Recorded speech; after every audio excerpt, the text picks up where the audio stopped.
Kuber Kesari live देख रहे programme दर्शकों ਨੂੰ नमस्कार। कुबेर केसरी लाइव प्रोग्राम ਦੇ ਵਿੱਚ ਅੱਜ जो एक नवा कार्यक्रम शुरू किया जा रहा है जिस ਦੇ ਵਿੱਚ जलालाबाद मांगे जवाब। इस प्रोग्राम के तहत कुबेर केसरी ने अज सारिया पार्टियां के रिलेटेड नुमाइंदे इत्थे इनवाइट किए ने और उन्हां नाल सवाल जवाब किए जाएंगे। लोगों के प्रति हर पार्टी का की विचार है जो समा चल रहा उस दे उपर भी किया जाएगा। और अज इस प्रोग्राम के विच साडे कोल मेहमान आए ने संदीप मलूजा जी जो कि बीजेपी की तरफों और डिस्ट्रिक्ट के वाइस प्रेजिडेंट ने, उन्हां नाल मास्टर बलविंदर सिंह जी श्रोमणी अकाली दल वालों जी और ये भी जिला कार्यकारिणी के मैंबर भी ने और ये वाइस चेयरमैन भी रहे ने। और उस दे नाल साडे आप की तरफों मास्टर देवराज शर्मा जी और कांग्रेस पार्टी की तरफों श्री राजबख्श कंबोज जी जो कि पार्टी के स्पोक्समैन भी ने और उन्होंने नाल विराजमान ने साडे रवि कुक्कड़ जी जो कि बीजेपी की तरफों ये भी स्टेट की कार्यकारिणी के मैंबर ने। और अज इस प्रोग्राम के विच सवाल जवाब करने लई साडे कुबेर केसरी वालों मिस्टर दीपक पोहिया जी जो इन्हां सारे सवाल जवाबों का सवाल ये करनगे और इन्हां तो जवाब मंगनदार ने। और असी लोगों को यही कहांगे कि इस प्रोग्राम नाल लाइव दे विच साडे पेज ते जुड़ो और लाइक करो, शेयर करो और जो मुश्किलां ने उस मुश्किलों तो तुहानूं अज अवगत कराया जाएगा और उन्हां दी की निजात है। हर पार्टी अपना अपना पक्ष पेश करेगी। Over to Deepak Pohiya ji. Thank you doctor साहब। कुबेर केसरी के विशेष इस कार्यक्रम में आपका स्वागत है। बहुत दिलों से तमन्ना थी कि इस तरह का एक प्रोग्राम लेकर आया जाए जो शहर के भले के लिए हो, शहर के लोगों के इंटरेस्ट के लिए हो, जिसमें समस्याओं को लिया जाए और मौके पर उनको हल करवाने के लिए सभी पार्टियों के नुमाइंदों से इस तरह के विचार साझे किए जाएं जिससे कि जो उनकी अग्रिम लीडरशिप है उसके ध्यान में मुद्दे आ सकें। हमारे साथ जो भी लीडरशिप मौजूद है हम उनसे सवाल करेंगे और साथ में हम पैरेलल सवाल दूसरी पार्टी से भी करेंगे। हम सबसे पहले जो है सवाल शुरुआत सत्ताधारी पार्टी से करेंगे। जो राजबख्श कंबोज जी हैं, प्रवक्ता हैं, ये बहुत ही सुलझे हुए नेता हैं, पंजाब की राजनीति को नज़दीकी से देखते हैं और कई बड़े नेताओं के संपर्क में रहकर इन्होंने बहुत ही कम समय में अपने राजनीतिक चतुरता का कई बार प्रदर्शन किया है।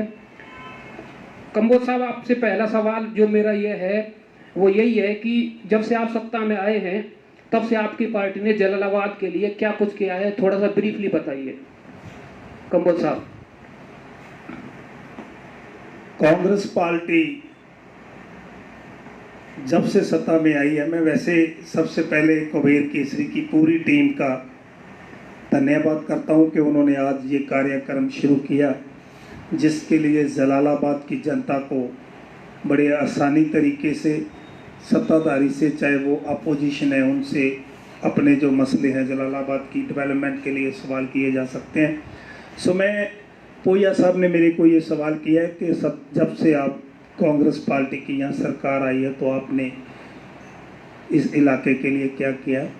मैं पोहिया साहब आपके ध्यान में ये ला दूँ कि जब से पंजाब में गवर्नमेंट बनी है 3 साल पहले, 3.5 साल के करीब समय हो गया है, तो निरंतर कांग्रेस पार्टी का डेवलपमेंट की ओर ध्यान है और रोज़गार मुहैया करवाने में पूरा ध्यान है। जहाँ तक हमारे जलालाबाद के हलके का काम है तो मैं आज ये बात कह सकता हूँ कि मैं किसानी से शुरू करता हूँ क्योंकि हम लोग, हमारा एरिया जो है ज़्यादातर किसानी से जुड़ा हुआ है। तो मैं ये देखता हूँ कि कई हमारे सबसे बड़ी डिमांड थी हमारे जलालाबाद की, सहेले वाला माइनर एक नहर निकालनी थी जो यहाँ बड़ी देर लोगों ने सुखबीर सिंह बादल की तरफ उनको कोई बड़ी रिक्वेस्ट की लेकिन वो नहीं कर पाए। हमने वो काम जो सिरे लगा दिया है, उसके पूरे जो बजट में पास हो गया, वो काम हमारा शुरू होने जा रहा है।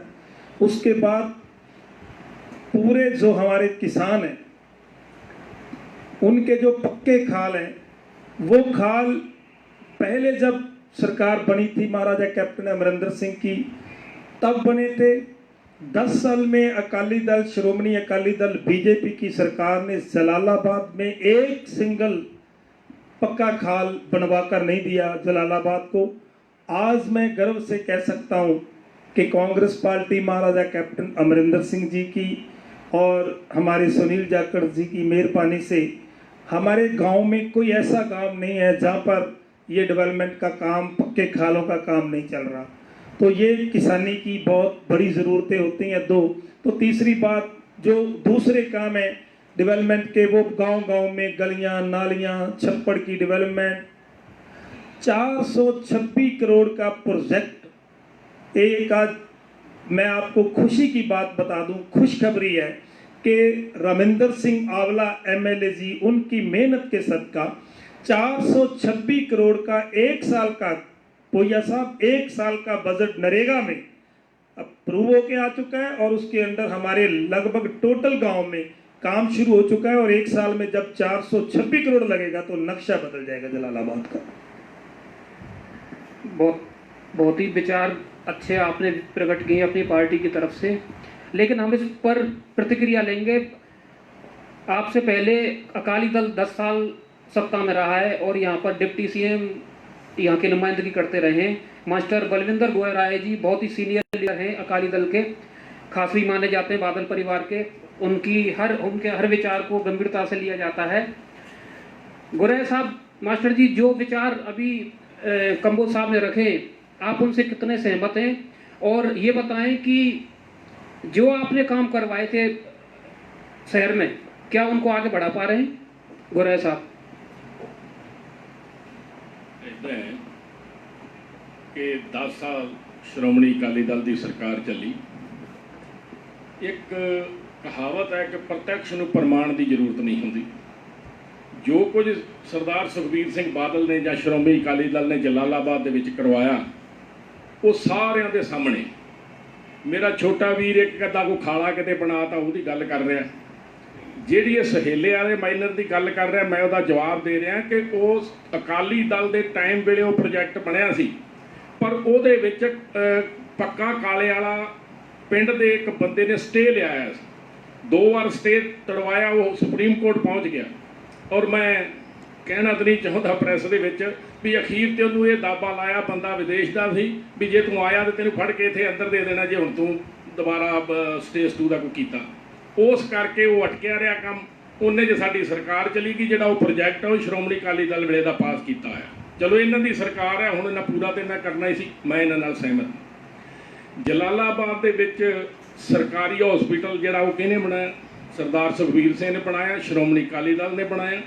ਜਿਹੜਾ ਸਟਾਫ ਹੈ ਡੇਲੀ, ਤੁਸੀਂ ਇਹਦੇ ਨਾਲ ਅਟੈਚ ਹੋ ਇਸ ਮਹਿਕਮੇ ਦੇ, ਕਿ ਫਰੀਦਕੋਟ ਮੈਡੀਕਲ ਕਾਲਜ ਤੋਂ ਡੇਲੀ ਡਿਊਟੀ ਲੱਗ ਕੇ ਸਟਾਫ ਆਉਂਦਾ ਸੀ ਔਰ ਬਦਲ ਕੇ ਡਾਕਟਰ ਆਉਂਦੇ ਸੀ। ਲੇਕਿਨ ਇਹ ਅੱਜ ਉਹਨੂੰ ਸੰਭਾਲ ਹੀ ਨਹੀਂ ਸਕੇ। ਇਹ ਨਹੀਂ ਮੈਨੂੰ ਪਤਾ 3.5 ਸਾਲਾਂ 'ਚ ਕੀ ਕਰ ਰਹੇ ਆ ਉੱਥੇ। ਜਿਹੜਾ ਮਸ਼ੀਨਾਂ ਸੀ ਇੱਥੇ ਲਿਆਂਦੀਆਂ ਅਕਾਲੀ ਦਲ ਵੇਲੇ, ਉਹ ਵੀ ਵਾਪਸ ਚਲੀਆਂ ਗਈਆਂ। ਨਰਸਿੰਗ ਕਾਲਜ ਚੱਲ ਰਿਹਾ, ਇਸੇ ਕਾਲਜ ਦੇ ਵਿੱਚ ਉਹ ਕਿਹਨੇ ਚਲਾਇਆ? ਉਹ ਸਰਦਾਰ ਸੁਖਬੀਰ ਸਿੰਘ ਨੇ, ਉਹ ਸ਼੍ਰੋਮਣੀ ਅਕਾਲੀ ਦਲ ਨੇ ਚਲਾਇਆ। ਤੁਸੀਂ ਜਲਾਲਾਬਾਦ ਸ਼ਹਿਰ ਦੇ ਵਿੱਚ ਵੇਖੋ, ਜਿਹੜਾ ਬॉयਜ਼ ਸਕੂਲ ਆ ਉਹਦੀ ਬਿਲਡਿੰਗ ਡਿੱਗੂ ਕਰਦੀ ਸੀ, ਔਰ ਅੱਜ ਉਸ ਬਿਲਡਿੰਗ ਦੇ ਵਿੱਚ ਅਗਰ ਤੁਸੀਂ ਐਂਟਰ ਕਰਦੇ ਹੋ ਤੇ ਉੱਥੇ ਵੇਖੋ ਐਂ ਲੱਗਦਾ ਜਿਵੇਂ ਕਿਤੇ ਬਹੁਤ ਵੱਡੇ ਇੰਸਟੀਚਿਊਟ ਦੇ ਵਿੱਚ ਆਪਾਂ ਵਿਚਰ ਰਹੇ ਹਾਂ। ਗਰਲਸ ਸਕੂਲ ਹੈ, ਉਹਦਾ ਵੀ ਬਹੁਤ ਪੁਰਾਣੀ ਬਿਲਡਿੰਗ ਸੀ, ਉਹ ਵੀ ਸ਼੍ਰੋਮਣੀ ਅਕਾਲੀ ਦਲ ਦੀ ਸਰਕਾਰ ਨੇ ਪੈਸੇ ਦਿੱਤੇ ਤੇ ਵਿਦ ਗਰਲਸ ਹੋਸਟਲ ਜਿਹੜਾ ਉਹ ਬਿਲਡਿੰਗ ਤੁਹਾਡੇ ਸਾਰਿਆਂ ਦੇ ਸਾਹਮਣੇ। ਸਭ ਤੋਂ ਵੱਡੀ ਸਮੱਸਿਆ ਬੇਟੀਆਂ ਵਾਸਤੇ ਸੀ, ਕਾਲਜ ਪੜ੍ਹਨ ਵਾਸਤੇ, ਔਰ ਉਹ ਜਿਹੜੀ ਜਗ੍ਹਾ ਪਿੱਛੇ ਅੱਜ ਵੀ ਮੌਜੂਦ ਹੈ, ਗਰਲਸ ਕਾਲਜ ਜਿਹੜਾ ਹੈ, ਬਿਲਡਿੰਗ ਬਣਾਈ ਔਰ ਕਾਲਜ ਬਣਾਇਆ, ਅੱਜ ਵੀ ਚੱਲ ਰਿਹਾ। ਉਹ ਕਿਹਨੇ ਬਣਵਾਇਆ? ਉਹ ਸ਼੍ਰੋਮਣੀ ਅਕਾਲੀ ਦਲ ਨੇ ਬਣਾਇਆ। ਸਟੇਡੀਅਮ ਬਣਾਇਆ, ਸਟੇਡੀਅਮ ਦੀ ਜਗ੍ਹਾ ਤੁਸੀਂ ਸਾਰੇ ਉੱਥੇ, ਤੁਹਾਨੂੰ ਤਾਂ ਕੋਵਿਡ-19 ਨਾਲ ਪੰਗਾ ਪੈ ਗਿਆ, ਨਹੀਂ ਤਾਂ ਉੱਥੇ ਸਾਰੇ ਬਹੁਤ ਜਿਹੜਾ ਸੈਰ ਕਰਦੇ ਵਿਚਰਨ ਵਾਸਤੇ ਲੇਡੀਜ਼ ਜੈਂਟਸ ਸਾਰੇ ਜਿਹੜਾ ਉੱਥੇ ਜਾਂਦੇ। ਉਹ ਕਬਜ਼ਾ ਹੋ ਜਾਣਾ ਸੀ, ਕਿਸੇ ਨਾ ਕਿਸੇ ਸੱਤਾਧਾਰੀਆਂ ਨੇ ਕਰ ਲੈਣਾ ਸੀ। ਕਿਉਂਕਿ ਇਹ ਜਿਹੇ ਕਬਜ਼ੇ ਸੱਤਾਧਾਰੀ ਕਰਦੇ ਹੁੰਦੇ ਆ ਇਹ ਜਿਹੀਆਂ ਸਰਕਾਰੀ ਜ਼ਮੀਨਾਂ ਦੇ ਉੱਤੇ ਜਾਇਦਾਦਾਂ ਦੇ ਉੱਤੇ, ਭਾਵੇਂ ਕਿਸੇ ਦੀ ਸੱਤਾ ਹੋਵੇ। ਮੈਂ ਕਿਸੇ ਦੇ ਪਰਸਨਲ ਅਟੈਕ ਨਹੀਂ ਕਰਨਾ। मास्टर जी जल्दी से थोड़ा ख़त्म करें। ਉਹ ਸਟੇਡੀਅਮ ਕਿਹਨੇ ਬਣਾਇਆ? ਸਰਦਾਰ ਸੁਖਬੀਰ ਸਿੰਘ। ਕਰੋੜਾਂ ਦੇ ਜਿਹੜਾ ਉਹਦੇ 3 ਰੁਪਏ ਲੱਗੇ। ਹੁਣ ਕਈ ਵਾਰ ਡਿਬੇਟ ਦੇ ਵਿੱਚ ਰਾਜਬਖਸ਼ ਜੀ ਇਹ ਕਹਿੰਦੇ ਹੁੰਦੇ ਆ ਵੀ ਗਲੀਆਂ ਨਾਲੀਆਂ ਬਣਾਉਣੀਆਂ ਕੋਈ ਵਿਕਾਸ ਹੈ? ਵੀ ਦੱਸੋ, ਲੋਕ ਚਿੱਕੜ ਦੇ ਵਿੱਚ ਦੀ ਗੰਦ ਵਿੱਚ ਦੀ ਲੰਘਦੇ ਆ, ਉਹਨੂੰ ਸਾਫ਼ ਕਰਾ ਕੇ ਸੀਸੀ ਫਲੋਰਿੰਗ ਬਣ ਗਈ, ਨਾਲੀਆਂ ਦਾ ਪਾਣੀ ਬਾਹਰ ਚਲਿਆ ਗਿਆ, ਸੜਕਾਂ ਬਣ ਗਈਆਂ। ਜਲਾਲਾਬਾਦ ਦੇ ਵਿੱਚ ਕਿਹੜਾ ਵੀ ਇੱਕ ਵੀ ਜਿਹੜਾ ਫਾਰਮ ਹਾਊਸ ਹੈ ਜਿਹੜਾ ਪੱਕੀ ਸੜਕ ਦੇ ਨਾਲ ਨਹੀਂ ਜੋੜਿਆ? ਉਹ ਕਿੰਨੇ ਜੋੜਿਆ? ਸਰਦਾਰ ਸੁਖਬੀਰ ਸਿੰਘ ਬਾਦਲ ਨੇ ਜੋੜਿਆ। ਸੀਸੀ ਫਲੋਰਿੰਗ ਕਿੰਨੇ ਚਲਾਈ? ਸਰਦਾਰ ਸੁਖਬੀਰ ਸਿੰਘ ਬਾਦਲ ਨੇ ਚਲਾਈ। ਇਸ ਤਰ੍ਹਾਂ ਦੇ ਅਨੇਕਾਂ ਡਿਵੈਲਪਮੈਂਟ ਦੇ ਕੰਮ ਨੇ ਜਿਹੜੇ ਸਰਦਾਰ ਸੁਖਬੀਰ ਸਿੰਘ ਬਾਦਲ ਨੇ कराए। एक खाला बना के ਜਿਹੜਾ ਇਹ ਚੀਚੀ ਨੂੰ खून ਕੱਢ ਕੇ ਤੇ ਆਪਦਾ। चलो मास्टर जी, आपने कंबोज साहब का जवाब दिया। कंबोज साहब इस पर प्रतिक्रिया सिर्फ आधे मिनट में आप। मैं कहता हूँ आधा मिनट भी बहुत है। ये मैं 3 बातें इन्होंने बताई हैं। जी जी। मैं आप भैया साहब आपको एक बात बता दूं, शायद मेरे बड़े भाई को ये पता ही नहीं है, ये जानकारी बहुत कम रखते हैं कि स्टेडियम की ये बात कर रहे हैं कि ये शायद वहाँ पे कब्जा किसी ने कर लेना था। इनको ये पता नहीं कि उस जगह पे स्टेडियम बना हुआ था। वो स्टेडियम हमने बनाया था, कांग्रेस की गवर्नमेंट में हमने स्टेडियम बनाया था।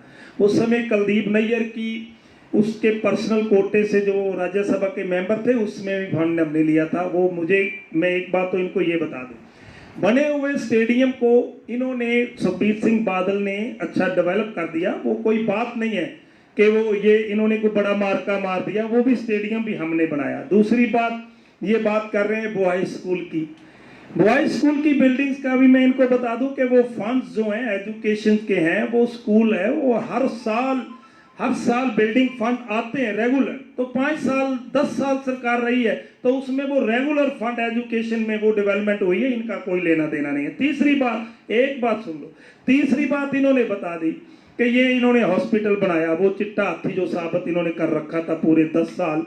हमारा बहुत बढ़िया हॉस्पिटल चल रहा था जलालाबाद में, 100 बेड के 60 बेड का था शायद, मेरे को पूरी जानकारी तो नहीं है बेड की, जितना भी था, लेकिन वहाँ सुविधाएं थी, अच्छे थे लोग, डॉक्टर थे, वहाँ पे पूरा काम चल रहा था। यहाँ पे जगह जलालाबाद वालों ने दी और हमारा हॉस्पिटल हैंड ओवर इन्होंने फरीदकोट वालों को कर दिया। अब उनकी मर्जी, ये बोल रहे हैं कि कब स्टाफ आया बताइए मेरे को, जब इनकी गवर्नमेंट थी। आज आंवला साहब की हिम्मत है, आज उन्होंने पता नहीं बलबीर सिद्धू जी हमारे डिस्ट्रिक्ट के इंचार्ज हैं, आज उनकी बदौलत से यहाँ पे हमने बड़ी मुश्किल से डॉक्टर पूरे किए हुए हैं। डॉक्टरों की प्रॉब्लम रहती है बॉर्डर एरिया पे, लेकिन आज बॉर्डर एरिया पे डॉक्टर हैं, तो उसमें भी ये बात कर रहे हैं। और ये बहुत बात कर रहे हैं खाले, इन्होंने कर दी सीसी फ्लोरिंग की बात। तो कौन से गांव में सीसी फ्लोरिंग नहीं थी भाई, मेरे को ये बात बताओ। आपने तो वो कॉन्ट्रैक्ट देने के लिए वो दोबारा सीसी फ्लोरिंग पे ऊपर ही काम करवा दिया। तो मैं ये बात कर रहा हूं, टाइम हो गया है हमारे पास इस मुद्दे पर बात करने के लिए। एक तीसरी पार्टी जो नई आई थी लेकिन बहुत तेजी से पंजाब में बढ़ी है, और मैं समझता हूँ अगली बार जब इलेक्शन होगा तो उसको गंभीरता से लेना पड़ेगा। देवराज शर्मा, जिला प्रधान आम आदमी पार्टी, मौजूद हैं। देवराज जी, जो अभी आपके बगल में बैठे साथियों ने पार्टी के दूसरी पार्टी के नेताओं ने जो विचार रखे हैं, जो उन्होंने दावे किए हैं, आप कितने सहमत हैं? और आप, अगर आपको मौका मिले तो आप क्या चीजें ऐसी करना चाहेंगे जलालाबाद के लिए जो इन्होंने नहीं की? देवराज जी। सब तो पहला मैं कुबेर केसरी लाइव दे साढ़े बिलू दोमड़ा जी, विमल जी, अपने खन्ना जी, और नाल ही बैठे दीपक जी, पारस जी, लाडी जी, अतल जी, समुची टीम ते मेरे भतीज संदीप जी ते परम मित्र मास्टर बलिंदर गराया जी ते भतीज जी भरा राजबख्श जी ते रवि। सब तो पहला तुहानू सारिਆਂ ਨੂੰ इस गल की मुबारकबाद। बहुत वधिया ये कुबेर केसरी वालों ये काम जिहड़ा है लाइव शुरू किया गया है, लोग भी देखणगे और समझणगे। मैनू पहली गल तो असीं अक्सर मिलते रहते हैं आपस में दुख सुख विच, लेकिन इस मसले तो असीं अज पहली बार इकट्ठे होए हैं। तो भाई जे कोई गलबात हो भी जाए तो महसूस ना करिया जे। मैं इन्हां दोनों भरावां नूं पुछना चाहुंदा, जदों असीं मोमबत्ती का भी टैक्स देंदे हां, तेल का भी टैक्स देते हैं, खंड का भी टैक्स देंदे हां, तो तुसीं स्कूलों ते हाले खड़े जे, हॉस्पिटल का वो तीन तो लोड़ा ने सिर्फ, एक हॉस्पिटल, एक सिक्ख्या ते एक दुख सुख जिहड़ा सारिਆਂ ਦਾ ਸਾਂਝਾ होवे, प्यार मुहब्बत होवे, ते तिन्नां ते ही गल तुसीं मुकाई खड़े जी। किड्डा को मार का मारिया, 40 साल तो राज इन्हां ने कीता ते 30 साल राज इन्हां ने कीता ते गल फिर भी उत्थे ही स्कूलों के हस्पतालों ते लई आउंदे। और जाके देखो दिल्ली दिनां दे विच उहने प्लाज्मा जिहड़ा हॉस्पिटल ते 2 तैयार करते हैं। इत्थे कोई है पंजाब प्लाज्मा जिथे को असी मरीजों को ठीक करवा सकीए, और दिनों दिन गिनती बढ़ रही है। तुसीं इन्हां दियां गल्लां ते आउण दी लोड़ नहीं, तुसीं फील्ड जाके देखो पब्लिक की कहती, हर बंदा दुखी है। किसान वो मरी जाते ने, बेरोजगारी दिनों कित्थे वाले गए जिथे तुसीं कहंदे सी घर घर नौकरी देवांगे, स्मार्ट फोन कित्थे गए। एक ये कहंदे सी असीं दाल ते देवांगे, दाल दे नाल आटा देवांगे, ये कहंदे जी असीं पत्ती भी देवांगे, घ्यो भी देवांगे, दिओ किधर गए। किड्डा तुसीं मजाक बना लिया। एक इन्हां दे होर साथी ने, वो कहंदे जी कुड़ियां पढ़न वास्ते असीं उन्हां नूं देवांगे, स्कूटरियां देवांगे, ऐसे ऐसी शमशान घाट बना देंगे, बुढ़िया का मरन नूं जी करेगा। वेखो इन्हां दे विचार वेखो, असीं किधर 21वीं सदी च प्रवेश कर रहे हैं। लोग मरी जा रहे हैं, बेरोजगारी वधी जाती, भ्रिष्टाचारी वधी जाती है, नशे दिन दिन वधी जाते हैं। तो मेरी ये सारिਆਂ ਨੂੰ हथ जोड़ के बेनती है कि सांझे मुआज से सारे इकट्ठे होकर आप लड़ाई लड़ीए, ताकि लोगों को आप इस काम तो निजात दिवा सकीए। ये मेरी बेनती। इस डिबेट में भाग ले रहे सभी नेतागण समझदार हैं, और मैं अपील करना चाहूँगा कि भाषा पर संयम रखें और वो विचार रखें जो जलालाबाद के भले के लिए हों। हमारे साथ में एक चौथे साथी मौजूद हैं, चौथे साथी के रूप में मौजूद हैं अपने संदीप मलूजा जी, बीजेपी के नेता हैं, सॉरी मैं नाम आपका भूल गया था, लेकिन बहुत बड़ा नाम है जलालाबाद की राजनीति में। हमें ये बताइए कि बिल्कुल आधा मिनट में हम चाहेंगे कि, क्योंकि आपकी पार्टी के दूसरे नेता भी हम मौजूद हैं, इन्होंने जो कहा, अकाली दल के जो लोग हैं वो तो आपकी पार्टी के सहयोगी हैं, और एक कांग्रेस वालों ने भी कहा है, एक बीजेपी वालों ने भी कहा है। आपको क्या लगता है कि जलालाबाद सही रास्ते पर है, अब आंवला जी के नेतृत्व में सही दिशा में जा रहा है? पहले तो मैं कुबेर केसरी लाइव में जो आज आप प्रोग्राम करवा रहे हो, संजीव दुमड़ा जी, विमल खन्ना जी, दीपक जी और जो दूसरा स्टाफ मदान साहब और अतुल जी, जो आप लोगों ने हमें यहाँ बुलाकर आज ये मौका दिया है कि जलालाबाद की जो प्रॉब्लम्स हैं उसके बारे में डिस्कस कर सकें, उसके लिए मैं अभी आप सब स्टाफ का आभार व्यक्त करता हूँ। जो दीपक जी आपने मुझे क्वेश्चन किया है कि जलालाबाद में जो आज स्टेटस है, जो डेवलपमेंट का स्टेटस है, क्या वो सही दिशा में जा रहा है? जब से सरकार बदली है, 4 साल होने को है कैप्टन साहब को आए हुए, और पूरा सिस्टम ही पंजाब में, कल अकेला जलालाबाद नहीं या जलालाबाद के गांव ही नहीं, पूरा पंजाब पैरालाइज हो चुका है। कोई काम नहीं हो रहा, कोई यहाँ पे इंडस्ट्री नहीं आ सकी, कोई वादा नहीं निभाया गया, बड़े बड़े झूठ मारकर लोगों से सत्ता हासिल कर ली है, लोगों को धोखा दिया गया है। आज जो पहले जो पोस्टें निकाली गई थी ईटीटी की और दूसरी, वो भी ख़त्म की जा रही है। वो भी जो लोग उम्मीद करके बैठे हुए थे कि हमें नौकरी मिल जाएगी, इलेक्शन ईयर आने वाला है, वो कल ही कैप्टन साहब ने उसका स्लैश कर दिया है जॉब्स को ही। और देखो लोगों को रिलीफ तो क्या देनी थी, अब इंतकाल चढ़वाना हो तो डबल रेट हो गया है। और कल ही एक और अनाउंसमेंट आई है, उसमें भी इन्होंने रेट डबल कर दिया है। मैं हैरान हूँ कि कोरोना काल में सारी जितनी भी सरकारें हैं वो लोगों को इतना ज़्यादा रिलीफ दे रही हैं, कुछ कंपनसेशन दे रही हैं, यहाँ कुछ नहीं है, और सारे मुद्दे वहीं के वहीं पड़े हैं। 4 साल बर्बाद करके जा रहे हैं। और ये पंजाब में मेरे को ऐसे लगता है कि जैसे इंडिया में, हिंदुस्तान में कांग्रेस का सफाया हो रहा है, पंजाब में भी कांग्रेस कभी किताबों में पढ़ी जाया करेगी, जैसे इनका ये काम करने का ढंग है। धन्यवाद सर। हमारे साथ में बीजेपी के सीनियर लीडर रवि कुक्कड़ जी मौजूद हैं। थोड़ा सा टाइम का जरूर ध्यान रखें क्योंकि आप एक ही पार्टी के हो गए। बिल्कुल संक्षिप्त शब्दों में आप अपने विचार रखें, ताकि उसके बाद मेरा जो है काउंट क्वेश्चन का जो है सिलसिला वो शुरू होगा। सबसे मैं इंडिविजुअली क्वेश्चन करूंगा, आप अपना पक्ष रखिए। देखिए, मैं ज़्यादा डिटेल में नहीं जाऊंगा। आप सभी का धन्यवाद, आपने हमें यहाँ पे बुलाकर सम्मानित किया है। देखिए, पार्टी राजबख्शी ने बोला है, गोराया जी ने, देवराज जी ने, हमारे मेरे मित्र संदीप मुलुजा ने बताया, लेकिन जनता जनार्दन है। एक मैंने एक गीत सुना हुआ है, ये पब्लिक है ये सब जानती। देखो, ज़्यादा कहने की बात नहीं है। एक बात एडिशन की थी अभी संदीप मुलुजा जी ने, एक अभी मैं आज सुबह ही पढ़ रहा था, जो फायर वर्कर्स जो होते हैं ना, जब फायर ब्रिगेड, देखो उसका 300 रुपया होता था सिर्फ एक फंड जो हमको सर्टिफाई करना होता था, किसी भी अगर इंस्टीट्यूट में लेना होता था या किसी मैरिज पैलेस में, होटल्स में। अभी सरकार ने 5 से 10 हज़ार उसका रेट कर दिया। देखो, कोरोना महामारी में जहां मंदी की इतनी बड़ी लहर है, सभी व्यापार ठप होकर रह गया है, सरकार का एक फर्ज बनता है कि जो दबे कुचले व्यापारी हैं उनको हेल्प करे। देखो, एक डिजास्टर फंड होता है, आपको पता होगा, जो कुदरती आपदा आती है तो गवर्नमेंट के पास एक डिजास्टर फंड होता है। डिजास्टर फंड से जो हमारे व्यापारी इस त्रासदी का शिकार हुए हैं या छोटे लोग हैं, जो उनके अकाउंट में पैसा डाला जा सकता है, लेकिन ऐसा कोई प्रयास पार्टी नहीं कर रही। देखो, दूसरे मुद्दे तो देखो, जो आदमी जो सत्ता में सरकार आती है उसका प्रमुख जो उद्देश्य होना चाहिए और है तो हो भी।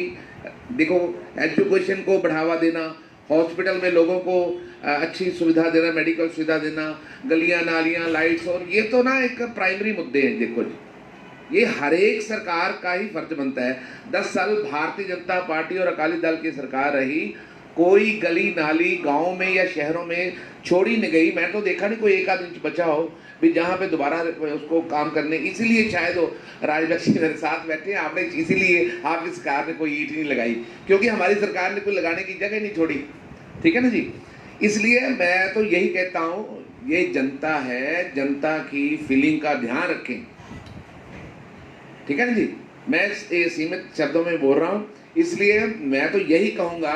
देवराज जी ने बोला जी हमारे हॉस्पिटल, आपके वहाँ पे हॉटस्पॉट तो सबसे ज़्यादा दिल्ली में पड़ा है। आपने क्या किया दिल्ली में? क्या सरकार का आपका रोल है? क्या उसका मेरे को फीडबैक बताइए। वहाँ पे दिल्ली में जाने से डरता है हर एक व्यापारी और हर एक आदमी जाने से डरता है। देखो, राजबख्श कंबोज जी से मेरा सवाल है, अब ये क्वेश्चन आवर शुरू हो रहा है, एक दौड़ चलेगा, सबसे एक एक में सवाल करूंगा। कंबोज साहब, एक तीखा सा सवाल है, लेकिन इसको बड़ी ईमानदारी से जवाब देना। आपके विधायक आंवला साहब बहुत अच्छा पब्लिक में रह रहे हैं, काम कर रहे हैं, लेकिन कुछ बीजेपी के अकाली लीडरों का यह कहना है कि एक विधायक अपनी जेब से या अपने एक सिस्टम से कब तक इसको उपमंडल को या जलालाबाद शहर को संभाल सकता है? तो पैसा तो सरकार ने देना पड़ेगा, आपकी सरकार पैसा नहीं दे रही।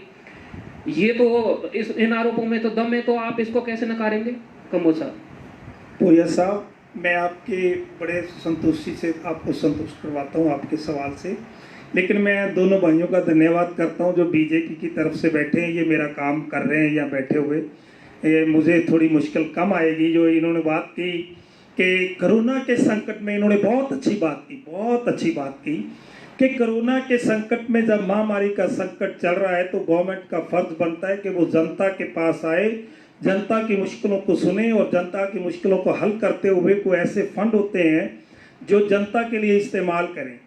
तो ये बात सिर्फ इतना मैं इनको थोड़ा बता देता हूँ कि ये भाई मोदी भगत हैं, तो ये उनको बोलना चाहिए था इनको कि सेंट्रल गवर्नमेंट की, जो गवर्नमेंट है सेंटर की, ये फंड उनके पास होते हैं, वो इसको मुहैया करवाएं। आज इन्होंने बात कर दी, कितनी छोटी बात की कि ये पंजाब गवर्नमेंट ये छोटे मोटे उधर रेट बढ़ा रहे हैं, मैरिज पैलेस के बढ़ा रहे हैं, वो बोल रहे थे कि वहाँ एग्रीमेंट के बढ़ा रहे हैं। एक बात इन्होंने नहीं कही कि 10 दिन में जिसने पूरे हिंदुस्तान में आग लगा दी, महंगाई की, बच्चे पे महंगाई की मार पड़ी, आम आदमी पे महंगाई की मार पड़ी, पूरे देश को महंगाई की मार पड़ी।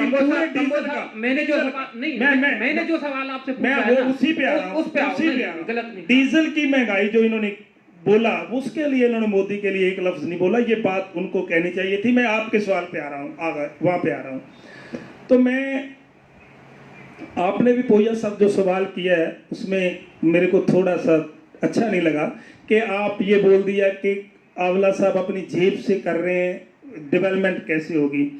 जेब से कोई भी जो अच्छा कार्य करता है हमारी पार्टी का, कोई अच्छा नेता है, तो उसकी ये कोशिश होती है कि मैं अपनी जेब से ही खर्च करूं, किसी के अपने वर्कर के ऊपर बोझ ना बनूं, किसी वर्कर के ऊपर मैं कोई भार ना डालूं।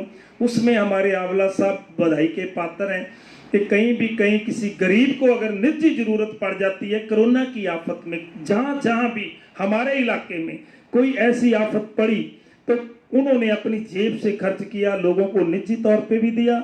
हमारे हॉस्पिटल में उन्होंने वो वेंटिलेटर्स मशीनें भी दी, उन्होंने वो सेफ्टी किटें भी लाकर दी। ये उनका एक वडप्पन है, ये उनकी एक बहादुरी है। ये हाथ खड़ा कर रहे हैं, ये बोलेंगे कि बादल साहब ने भी दी, ये मैं पहले ही बता देता हूँ। उन्होंने तो फिर रिलीज की हमारे एमएलए साहब की, वो तो मजबूरी हो गई थी। अगली बात मैं बता देता हूँ आपको, गवर्नमेंट के फंड्स की बात बता देता हूँ। शायद पोया साहब आप चेक नहीं करते, वैसे मैंने पहले बोल ही दिया था कि 426 करोड़ रुपया इतिहास है आज तक। सुखबीर सिंह बादल जी बताएं, एक साल में उन्होंने कभी भी 426 करोड़ रुपए का कोई प्रोजेक्ट जलालाबाद में लेकर आए हो, वो हमारे एमएलए आंवला साहब के नाम जाता है। 626 करोड़ रुपया सिर्फ पूरे फाजिल्का जिले में आया है नरेगा का। ये रविंदर आंवला की देन है कि 626 करोड़ में से 426 करोड़ रुपया अकेला जलालाबाद में आया और जिसके तहत पूरी डेवलपमेंट के काम चल रहे हैं। एक बात और सुन लीजिए, दूसरी बात आप बोल रहे कहां से फंड लाएंगे। 25 करोड़ रुपया जो गवर्नमेंट फंड दे रही है, हमने पीछे से आज से 10 दिन पहले आपने तो न्यूज लगाई हुई थी, हमने सब सैंक्शन लेटर दिए हैं, चेक दिए हैं पंचायतों को, वो काम चल रहा है। किसी तरह की रविंदर सिंह आंवला की टीम और रविंदर सिंह आंवला यहाँ पे कोई कमी आने नहीं देगा, किसी सरकारी फंड की भी नहीं आने देगा। अगर किसी को जरूरत पड़ेगी तो वो अपनी जेब से।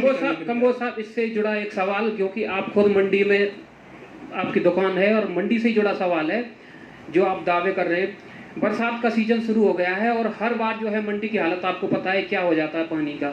जहां इतनी बड़ी एक पूरी मार्केट बैठी है, आड़ती या किसानों के से तालमेल रख के चलते हैं, क्या प्रबंध किए हैं आपकी सरकार ने इस बार पानी के बचाने के लिए? मैं आपको बताता हूँ ये काम, ये आपने बहुत बड़ा सवाल किया, बहुत अच्छा सवाल किया है। यही काम, यही बात मैं कहना चाहता था। ये सारा हमने यहाँ जलालाबाद में एक सीवरेज का प्रोजेक्ट शुरू किया था, टोटल 100% सीवरेज का प्रोजेक्ट, जब यहाँ कांग्रेस की सरदार कैप्टन अमरिंदर सिंह की पहले सरकार थी। 11 करोड़ रुपए आया था, मेरी एक मिनट बात सुन लो, 11 करोड़ रुपए आया। उसके बाद इन्होंने गवर्नमेंट बदल की शुरू कर दिया। जड़ी जो पाइप्स मंजूर हुई थी हमारी सीवरेज की, जितने साइज की थी, वो सरदार सुखबीर सिंह बादल जी की रहनुमाई के नीचे जो कॉन्ट्रैक्टर्स ने, जो लोगों ने घपला किया, वो सारे साइज कम कर दिए वो पाइप्स के।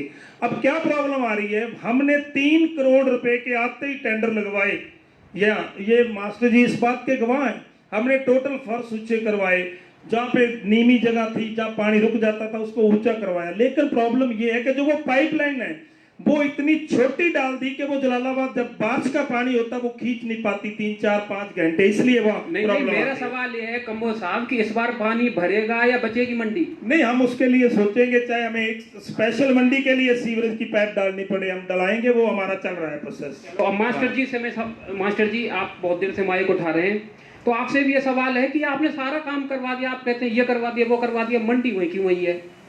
देखो, मैं जो उंगल खड़ी की थी ना, वो एक जवाब देने के लिए खड़ी की थी कि राजबख्श जी बोल रहे हैं कि कांग्रेस ने ये किया, कोविड-19 के तहत इतनी सेवा की। तो मैं नहीं कहता, ये आपके सामने मीडिया का सबूत है कि इनके एक एमएलए साहब हैं जलंधर में, बेरी साहब, और उन्होंने कोविड-19 में कितनी सेवा की है वो आप सब ने देखा है। राशन सेंटर का गवर्नमेंट का आ रहा है और स्टोर अपने आप किए जा रहे हैं। मैं नहीं कहता ये आपका मीडिया बोल रहा है, ये सेवा कर रहे हैं ये कांग्रेस वाले। जलालाबाद में जितना राशन आया गवर्नमेंट का, उससे 2/3 ज्यादा राशन एमएलए साहब ने अपनी जेब से और उनके सरपंचों ने अपनी जेब से दिया है। मैं मास्टर जी जो मैंने सवाल किया है उसका जवाब दे रहा हूं मैं। मंडी का सवाल मैंने किया है कि मंडी को आप क्यों नहीं सुधार पाए? हाँ, मंडी जो है ये सीवरेज जरा सारा आपकी दुकान के ऑफिस के सामने भी पड़ा है, सारा सुखबीर सिंह बादल के शासनकाल में बीजेपी काले दल की जब साझी सरकार थी उस टाइम पड़ा है। ये सारे शहर का बड़ा जो है सीवरेज निकाल के और साइड में निकाल दिया गया, ट्रीटमेंट प्लांट बहुत बड़ा लगा सबके सामने। लेकिन मंडी के अंदर जो है वो पहले जो पाइपलाइन थी जो जिसकी बात ये कर रहे हैं वो 4 इंच या 5 इंच की थी, वो केला मंडी का पानी निकालती थी। लेकिन अब उसको इसके साथ अटैच किया था। अब जो सबसे बड़ी समस्या है मंडी की, शायद राजबख्श जी को उसका नहीं पता कि शहर का बेड ऊंचा हो गया है। जो कॉलोनी कटती है वो ऊंची होती है, लेकिन मंडी का बेड जो है वो सबसे नीचे रह गया है। जब बरसात का पानी आता है, ज्यादा बरसात होती है तो पहले शहर का पानी निकलता है, उसके बाद मंडी का नंबर आता है, क्योंकि मंडी का बेड 2-2, 3-3 फुट शहर से नीचे है। सबसे जो मेन समस्या ये है, अब इनकी सरकार है, ये अब करवा देंगे। मैं 6 महीने में। नहीं, वो बात तो ठीक है, लेकिन क्या मंडी इतनी बड़ी है कि उस टाइम पे जब अकाली सरकार थी तो क्या गवर्नमेंट एक तरह से जलालाबाद में बैठी थी, तो गवर्नमेंट के लिए बहुत बड़ा काम नहीं था? मैं समझता हूँ गवर्नमेंट के लिए बड़ा काम नहीं, हमने उसको लिंक किया है, लेकिन जो प्रॉब्लम है, जो एक टेक्निकल प्रॉब्लम है, उसको तो फिर सॉल्व करने में टाइम लगता है। अब तो या तो सारी मंडी का जो है बेड ऊंचा करें और उसके बाद सीवर का काम चले, ये इसके एक हल है इसका। देवराज शर्मा जी माइक ले ले। देवराज शर्मा जी, ईमानदारी से जवाब देना। आम आदमी पार्टी पर ये लांछन लगती रही है कि जब इलेक्शन आते हैं तो कई नेता निकल के आ जाते हैं, कोई दूसरी पार्टी से आ जाता है, कोई आपकी पार्टी में से पैदा हो जाते हैं, लेकिन बड़ी बड़ी समस्याओं के लिए आपने कितने धरने प्रदर्शन लगाए, लोगों की कितनी आवाज उठाई, आप क्यों नहीं उठाते? पूरे 5 साल सिर्फ इलेक्शनों के लिए बनी है क्या आम आदमी पार्टी? आप जवाब दें। दीपक जी, बिल्कुल सही ਤੁਹਾਡੀ ਗੱਲ है। आम आदमी पार्टी बिजली के बिलों के संबंध में लगातार धरने दे रही है, लगातार डीसी दफ्तर से किसानों दी समस्यावां ते लगातार धरने मारे जा रहे हैं। लेकिन हुण जदों दा इन्हां ने लाया 100 दफा 144 लाई, उदों तो लोग 1-1, 2-2 लेकिन धरने साढ़े लगातार चल रहे।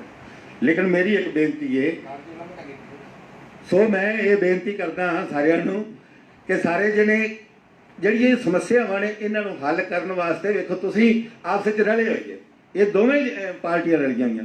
अब पीछे ये आप किससे मिले हुए हैं? ये मिले हुए हम तो बदलाव लेने के लिए आए हैं, तो बदलाव करना चाहते हैं। हमारी तो एक इनकलाबी सोच है, नई पार्टी है, और ये सोच रहे हैं कि इन दोनों लोगों से कैसे छुटकारा पाया जाए। रवनीत सिंह बिट्टू कल दिहाड़े से इलेक्शन लड़के गया है और उन्हें आप बयान दिता कि मैं तो सुखबीर बादल को जिताने वास्ते आया सी, लुधियाने तो इत्थे आया, सारे ने बयान सुनिया। सो ये तो रले हुए नहीं आपस में। इत्थे भी हुण जिहड़ियां समस्यावां असीं सारिਆਂ ਨੂੰ ਇਹ ਬੇਨਤੀ ਕਰਦੇ ਹਾਂ, पब्लिक ਨੂੰ भी मेरी बेनती है कि एडे एडे बिजली के बिल जिहड़े आई जा रहे हैं, दिल्ली दे विच 10 रुपये, इत्थे 10 रुपये यूनिट है ते उत्थे 2 रुपये यूनिट है। मलू जैसा 22 लाख जिहड़े ना 22 लाख उत्थे लोगों का 22 लाख लोगों का बिल जीरो आया है। 5-5 हज़ार उन्होंने टैक्सी वालों ने भी पाता, आटो वाले ने भी पाता, रिक्शे वाले ने भी पाता, मजदूरों ने भी पाता। इत्थे जिहड़े बेचारे सिर्फ 10 सेकंड में राजबख्श जवाब दे, सिर्फ जिहड़े इत्थे जिहड़े मजदूर वर्ग ने या रिक्शे वाले ने या आटो वाले ने, उन्हां दी क्यों नहीं तुसीं पौड़े 5-5 माइक दे दो, उन्हां ने गुजारा करो। माइक दे दो, सिर्फ 10 सेकंड। मैं कहना जी इस इन्हां वास्ते तो 1 सेकंड ही बहुत है। मैनू एक गल मास्टर जी नूं कहण दी जरूरत है कि ये जिहड़ी दिल्ली दी गल करदे आ, कोई ऐसा दिल्ली नूं पंजाब नाल किवें कोरिलेट करदे ने? ये दिल्ली च करदे की है? दिल्ली दा जिन्ना इंटीरियर है ਉਹਦੀਆਂ ਸਾਰੀਆਂ ਸੜਕਾਂ ਜਿਹੜੀਆਂ ਨੇ ਉਹ ਸੜਕਾਂ ਦਿੱਲੀ ਦੀ ਸੈਂਟਰ ਗਵਰਨਮੈਂਟ ਬਣਾਉਂਦੀ ਹੈ। ਦਿੱਲੀ ਦੀਆਂ ਜਿੰਨੀਆਂ ਓਵਰ ਬ੍ਰਿਜ ਬਣਦੀਆਂ ਪਈਆਂ ਜਿਹੜੀਆਂ ਉਹਦੇ ਸਾਰੇ ਇੰਟੀਰੀਅਰ ਦੇ ਵਿੱਚ ਸਾਰੀਆਂ ਉਹ ਸੈਂਟਰ ਗਵਰਨਮੈਂਟ ਕਰਦੀ ਹੈ।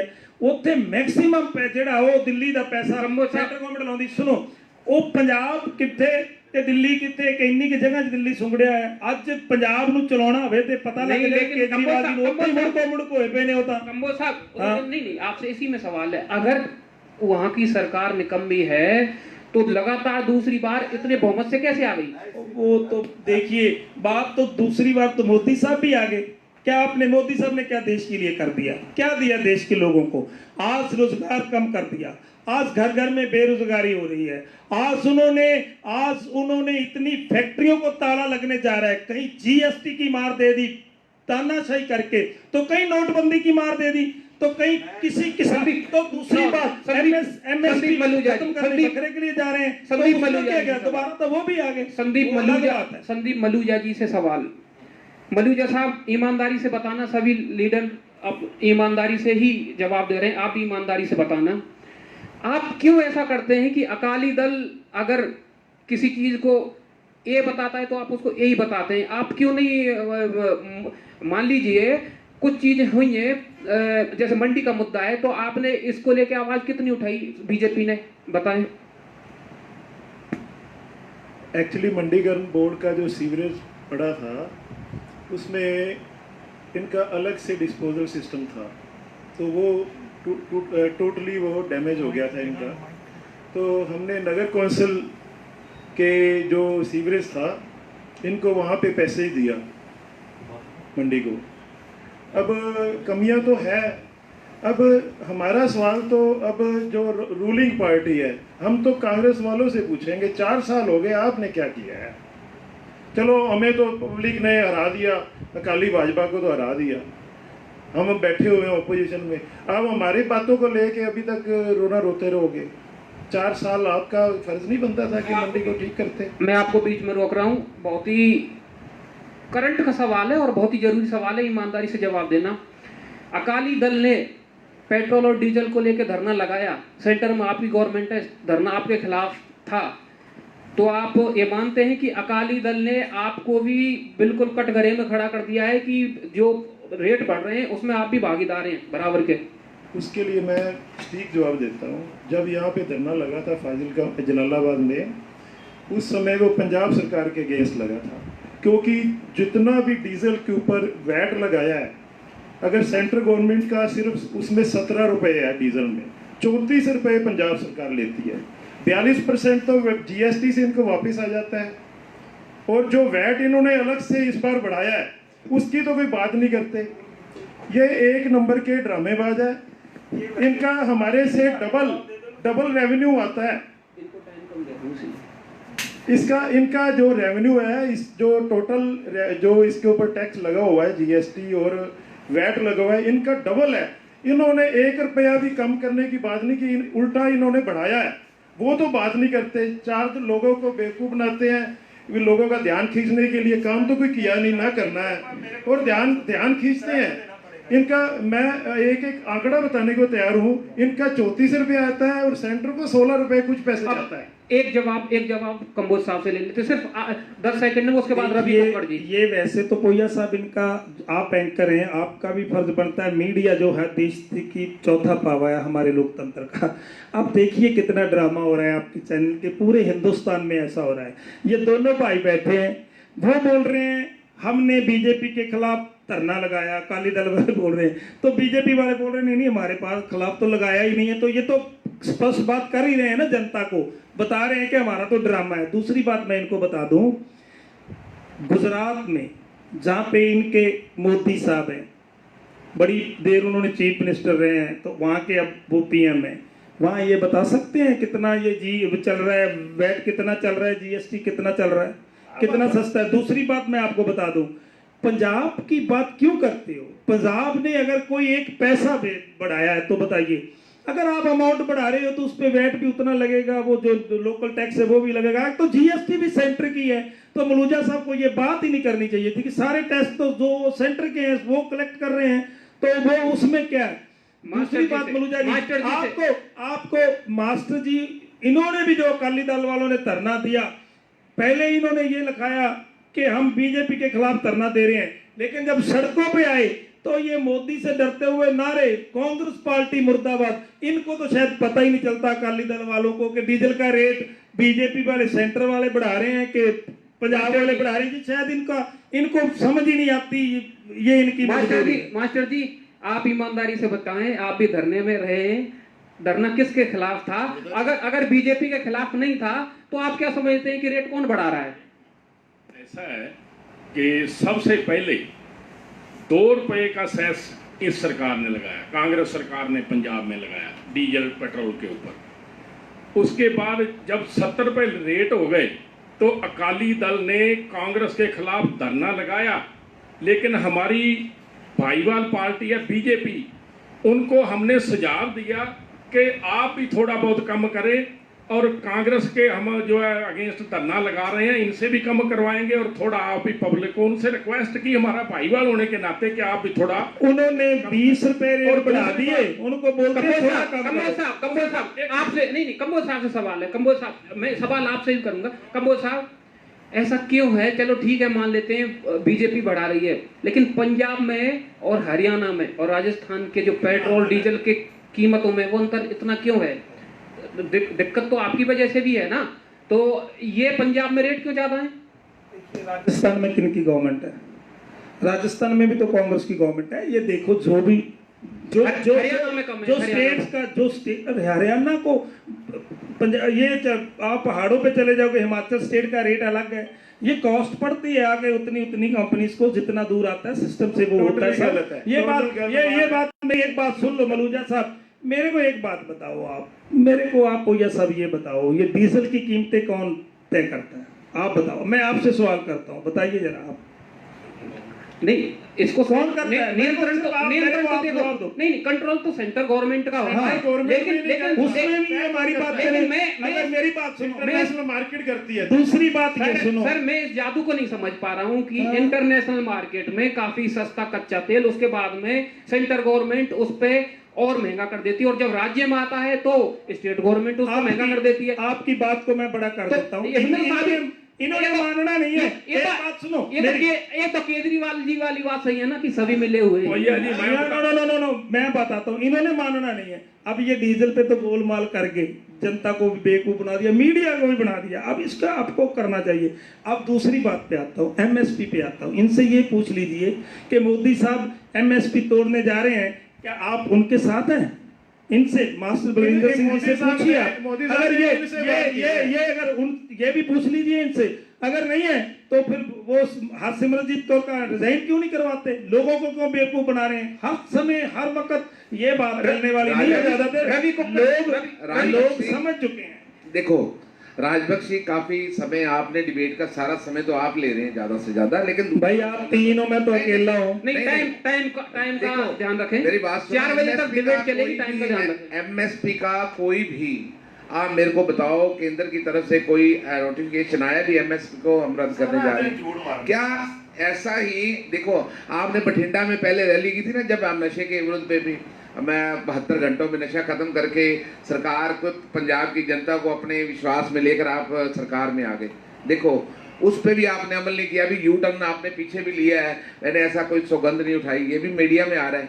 देखो, ऐसी हमने बात पंजाब की करनी है। आप चलो इंटरनेशनल मार्केट की, पेट्रोलियम की बात कर रहे हो, डीजल की, पेट्रोल की, मैं मानता हूँ, लेकिन हम अपने प्रांत को ग्रो कैसे करेंगे?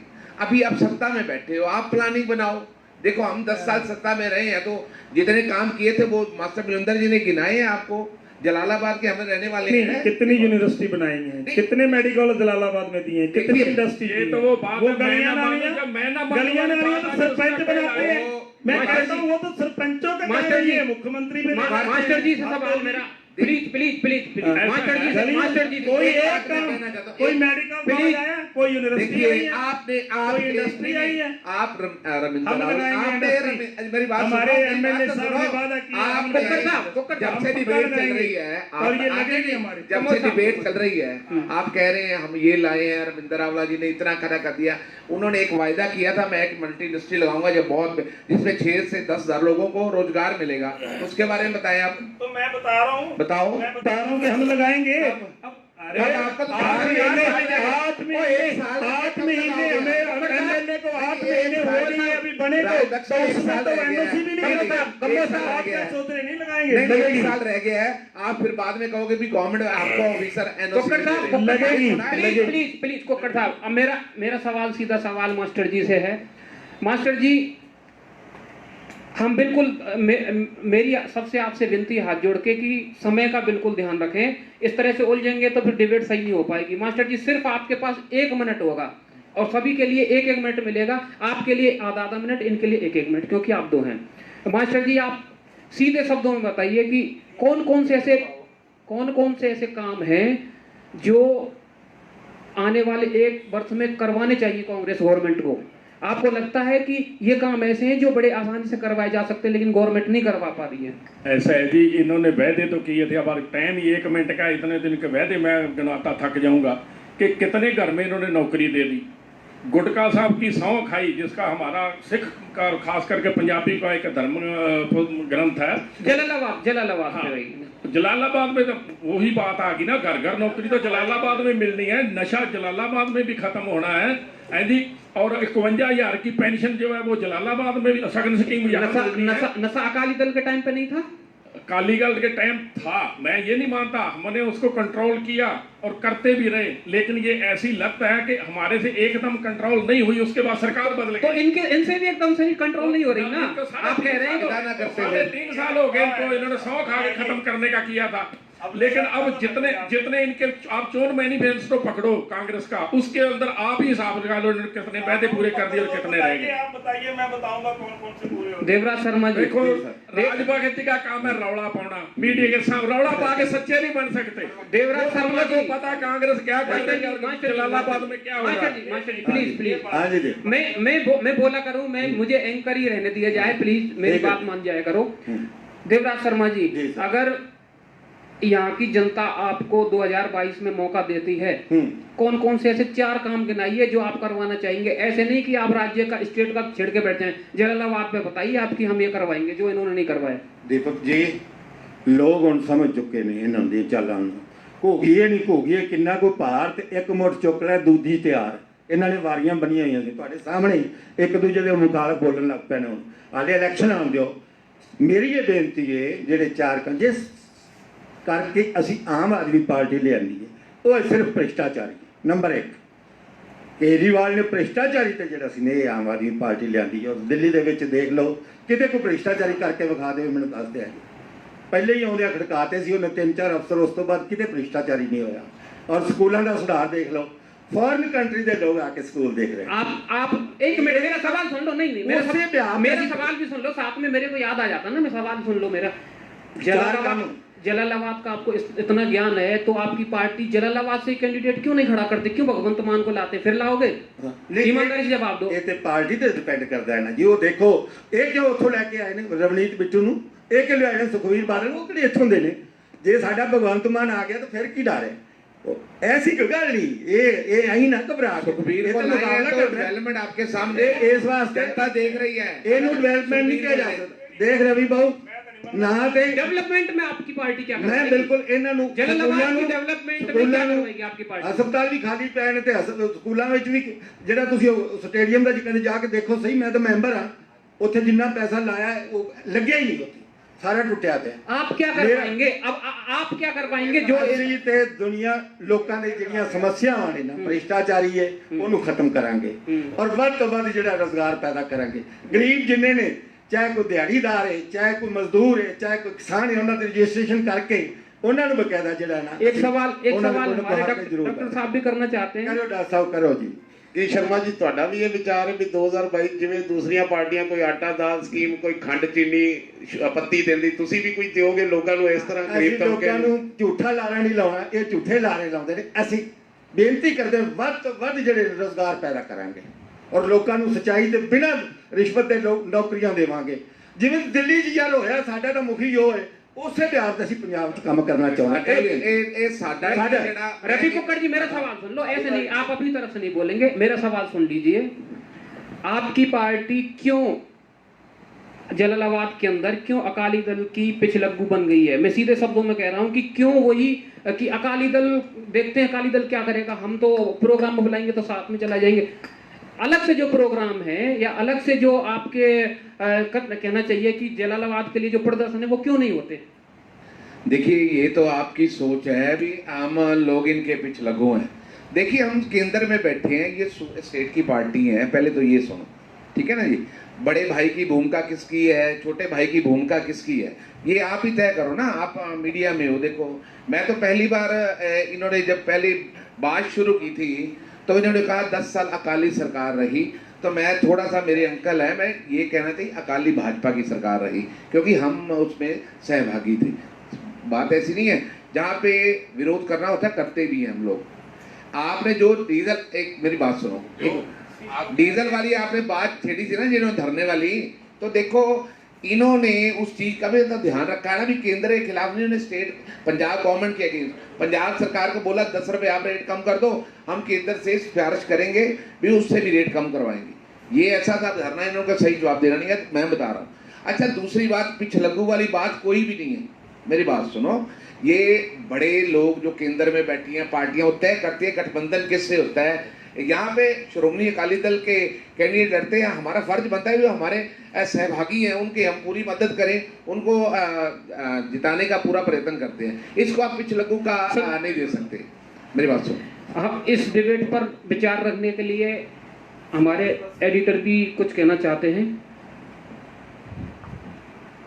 यहाँ पर जो सभी बैठे हैं विभिन्न पार्टियों के नेतागण, मेरा एक ही सवाल है रेते के ऊपर। जब अकाली सरकार थी, कांग्रेस सरकार थी, तब भी बिकता था, आज भी बिकता है, इस पर कोई स्पष्टीकरण दे सकता है? कंबोज साहब, सब क्योंकि सत्ताधारी है, रूलिंग पार्टी से आप आते हैं तो इल्जाम उसी पे लगता है पहले जो सत्ता में होती है। क्या सत्ता के सहारे खेल चल रहा है? देखिए एक बात मेरी सुन लीजिए, रेते में जलालाबाद पे कौन कह रहा है कि अब सत्ता के नाम पे रेता बिक रहा है? बिल्कुल सख्ती हुई चल रही है। ये अकाली दल की गवर्नमेंट थी, पंजाब में कहीं एक खड्ड अलाट थी या नहीं थी, यहाँ से 25 खड्डे चल रही थी। आज आप मीडिया वाले हो, अगर कोई ट्राली एक आधा चोरी पकड़ता है तो उनके पर्चे भी देख लो कितने होते हैं, उसमें कोई कांग्रेसी अकाली दल का नहीं है। अगर कोई भी चोरी लेके आ रहा है तो उसके 5-7 पर्चे हो रहे हैं। किसी लीडर का रेता चल रहा है तो बताइए, अकाली दल के सभी लीडरों का रेता चलता था। फूड टनल में एक बैठक हुआ था, फूड टनल में जहां विजेंद्र सिंगला, मनप्रीत बादल और राणा गुरमीत सिंह सोढ़ी और आप भी थे। वहां पे मनप्रीत बादल ने एक बात रखी थी, हमारी गवर्नमेंट आई तो ये जो रेता हम बिल्कुल फ्री रेता दिया जाएगा। आप पता है, आप अगर आप थे, दूसरी आपकी बैठक चांदीमल झलक में थी। अरे भाई उसी पॉलिसी पे काम कर रहे हैं, तभी तो ये नहीं चल पा रहा अभी। ऑनलाइन किसी से पूछ लें, ऑनलाइन पूछें। तो मैं मान रहा हूँ कही थी उन्होंने, किसी को फ्री मिला है रेता तो रवि जी, लेकिन 5,000 की ट्राली तो नहीं मिल रही ना, कोई 2500 की मिल रही है फ्री और 2500 में अंतर होता है जी। और यार इतना तो तेल ही लगता है जो लेके जाता है जी। रेता तो फ्री है। प्रधान जी, मैं आपको बताता हूँ आज की डेट में भी तारे वाला, टानी फूला सिंह, सुखैरा में नेता बिकता है, चोरी होता है। देखिए चोरी की बात अलग है, कोई कांग्रेस पार्टी का लीडर अगर तनाड़ तरीके से चला रहा है, सरकार की शह पे चला रहा है, तो चोरी को एक ट्राली निकालता है। मैं एक्सेप्ट किया कि उनके पर्चे गिनो दैरों की थाना में कितने होते हैं, एक महीने में कितने चोर पकड़े जाते हैं। हम चोरों को पकड़ते हैं, हमारी पुलिस पकड़ती है। करीब एक ट्रक जाता है, उसके ऊपर पर्चा होता है। जो बड़े बड़े मगरमच्छ और बड़े बड़े ट्रक ले जाते हैं, वो कौन ले जाता है मास्टर जी? जो पॉकलैंड मशीनों से भरते हैं उन पर पर्चा बता दीजिए, छोटे मोटे पर बता दीजिए, हम भी उनको भी पकड़वा देंगे। मेरी बात सुनो, चोरी तो एक मेरी बात सुनो, अगर फ्री रेता मिलना शुरू हो जाए दीपक जी तो चोरी करने की जरूरत ही नहीं रहेगी। ये देखो ना, अगर चोरी करता है, अगर 2,500-3,000 या 5,000 रुपया लगेगा। आपके टाइम पे फ्री मिलता था? नहीं, मैंने माना तो नहीं ना, इस भाई हमने वायदा तो नहीं किया ना, हम रेता फ्री देंगे। इन्होंने रेता फ्री का ऑर्डर किया। चलो हम अगले राउंड की 4 बजे तक डिबेट है, और मैं फिर दोहरा रहा हूँ कि आप वही शब्द इस्तेमाल करें जो संयमित हो, और इस तरह से ना पड़े कि किसी की दूसरे की आवाज नहीं सुनाई दे, एक एक करके बोलें प्लीज। मेरा सवाल मलूजा साहब से है। मलूजा साहब, आने वाले टाइम में बीजेपी के पास क्या प्लानिंग है इलेक्शन को लेके जलालाबाद के अंदर? जलालाबाद में इस समय मेन मुद्दा जो है, जिसमें गायें बहुत ज़्यादा हो गई हैं, बड़े एक्सीडेंट होते हैं। आवारा पशु जो है, आवारा पशु को हम कोई ऐसा नेशनल लेवल पे, जैसे हमारे यूपी में योगी जी ने एक प्लान लाया है कि कोई भी बंदा एक पशु पालेगा उसको इतनी पैसा दिया जाएगा, तो यूपी में वो बहुत कामयाब चल रहा है। बिजली एक हमारा सेंटर का एक प्लान है जिसमें बिजली एक समान रेट होंगे, 5 रुपए से कम रेट होगा। वो हम जल्दी ही एक उसके ऊपर प्लान चल रहा है। वो जलालाबाद में भी हम चाहेंगे, पंजाब में भी चाहेंगे कि वो बिजली के रेट कम हो। एम्प्लॉयमेंट के ऊपर, हम स्वय रोजगार के ऊपर स्किल डेवलपमेंट की ट्रेनिंग करवा के, और इस बार जो है 10 लाख से लेके 50 लाख रुपए तक के लोन दे रहे हैं। वो सरकार खुद अपनी गारंटी पे लोन दे रही है। कोई भी इंडस्ट्री है जो चलाना चाहता है उसके लिए पूरा उनको संरक्षण दिया जा रहा है, पूरा उनको हेल्प किया जा रहा है, अंडर वन रूफ सारे लाइसेंस दिए जा रहे हैं।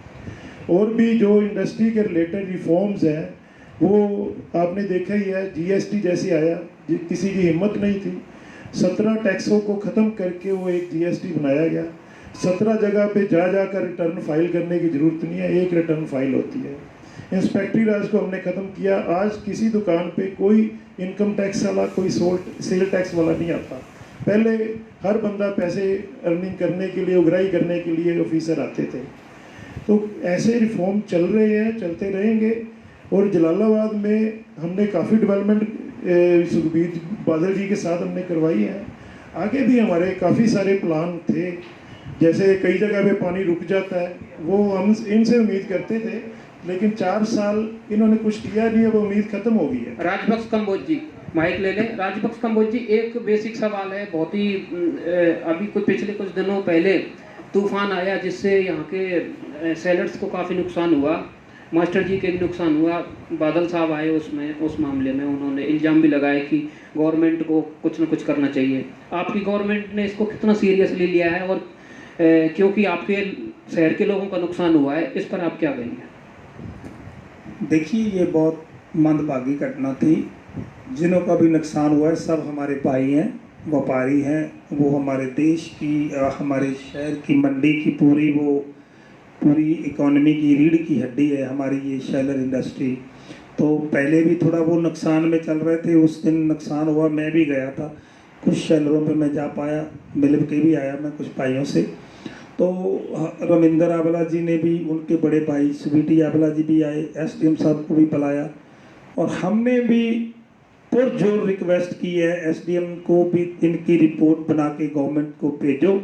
अगर किसी न किसी तरीके से हम लोग हमारी गवर्नमेंट से जो जिन भी हमारे भाइयों का नुकसान हुआ है उनकी हम हेल्प करवा सके, इसके लिए हम तो इसका मतलब गवर्नमेंट आपकी भी नहीं सुन रही। आप कह रहे हैं हमने भेजा लेकिन अब तक कुछ हुआ नहीं। देखिए, ये जो भी इंडस्ट्रीज हैं, इंडस्ट्रीज में पहले कुछ फंड अरेंज किए जाते हैं, हड़ पीड़ितों के लिए किए जाते हैं, ये कि किसानों के लिए उधर, ये बीमे के नीचे होती हैं इंडस्ट्रीज, इनके बीमे किए जाते हैं। और जब जिन इंडस्ट्रीज को बीमा मिल जाएगा, अगर वो बीमे के अंडर हैं, तो वो कुछ टेक्निकल प्रॉब्लम्स होती हैं, कोई ऐसा आप भी समझते हो। अगर वो बीमे के अंडर आ जाएंगे तो फिर उनको हेल्प और नहीं कर पाएगी गवर्नमेंट। अगर किसी का बीमा नहीं था तो उसके लिए गवर्नमेंट को हमने लिखवाया। मास्टर जी, क्या ये बात सही है कि बीमे के अंदर हैं? अगर बीमे के अंदर हैं तो क्या डबल लेना चाहते हैं? नहीं, ऐसा है कि इंश्योरेंस तो होता है, हर एक इंडस्ट्री का होता है, लेकिन इन आफतों के लिए एक स्पेशल फंड होता है। और मेरे ख्याल एक्यूरेट फिगर नहीं पता, 6000 करोड़ रुपया वो आफतों के लिए एक स्पेशल फंड है सरकार के पास, और अगर उसके अंदर से वो रिलीफ दें तो इनको देनी चाहिए। मैं तो कह रहा हूँ उसके लिए, मैं तो मास्टर जी की बात से मैं सहमत हूँ। हम खुद उसके लिए वकालत एमएलए सब खुद कर रहे हैं इसके। देवराज शर्मा जी, मैं 4-5 मुद्दे आपको बताऊंगा और ईमानदारी से जवाब देना कि आपकी पार्टी ने इस पर क्या कुछ संघर्ष किया है। एक तो आवारा पशु का मुद्दा, दूसरा यहाँ पर मेंटेनेंस होनी चाहिए शहर की, चाहे वो सफाई व्यवस्था की है, चाहे और भी कई मसले हैं, और एक जो अभी तूफान पर जो बात कर रहा था। इन तीनों मुद्दों पर आपने किसी तरह का कोई बयान जारी किया है, किसी तरह का कोई एजिटेशन किया है, क्या किया आपकी पार्टी ने? दीपक जी, ਜਿਹੜੇ आवारा पशुओं की समस्या, किसान बहुत परेशान है, दिने रात भी बेचारा जागदा है फसलों की राखी वास्ते, और ये इन्ने सालों तो राज कर रहे हैं, पर इन्होंने यदि कोई समस्या का हल किसानों का नहीं लभ्या। सो असीं ये तुहाडे नाल वादा करते हैं, जे सरकार साडी आउंदी है और ये पक्का ये असीं बकायदा है कि कोई काम हुण मैं दस दिया तो इन्होंने वो कर देना है। इस वास्ते मैं हाले नहीं दस रहा, नहीं जो इन्होंने कर देना हाले 1.5 साल। इस वास्ते असीं आप पूछ में ना बोले, मैं सवाल कर रहा हूँ, मैं सवाल कर रहा हूँ, मेरी बात सुनिए। देवराज शर्मा जी, क्या आप गल ਜਦੋਂ ਸਾਡੀ ਸਰਕਾਰ ਆ ਗਈ ਅਸੀਂ ਹਾਲਾਂ ਤੇ ਆਵਾਰਾ ਪਸ਼ੂਆਂ ਦੀ ਸਮੱਸਿਆ ਦਾ ਹੱਲ ਕਰਾਂਗੇ। हालचाल जानने गए थे, रह गई शहर की समस्या। नहीं हालचाल जानने गए थे, जिनका नुकसान हुआ है तूफान में, हालचाल जानने गए थे आप? मेरा ख्याल है नहीं जा सके इस गल लेकिन ਅਸੀਂ ਬਿਆਨ ਜ਼ਰੂਰ ਦਿੱਤੇ ਨੇ ਉਹਨਾਂ ਦੇ ਹੱਕ ਵਿੱਚ ਬਕਾਇਦਾ ਸਾਰੇ ਸਾਡੇ ਵਪਾਰ ਵਰਗ ਦੇ नहीं क्यों नहीं गए? नहीं, मैं इस बात का रीजन जानना चाहता हूँ, क्यों नहीं गए? क्या ज्यादातर इसलिए नहीं गए कि ज्यादातर अकाली दल वाले सेलर्स थे?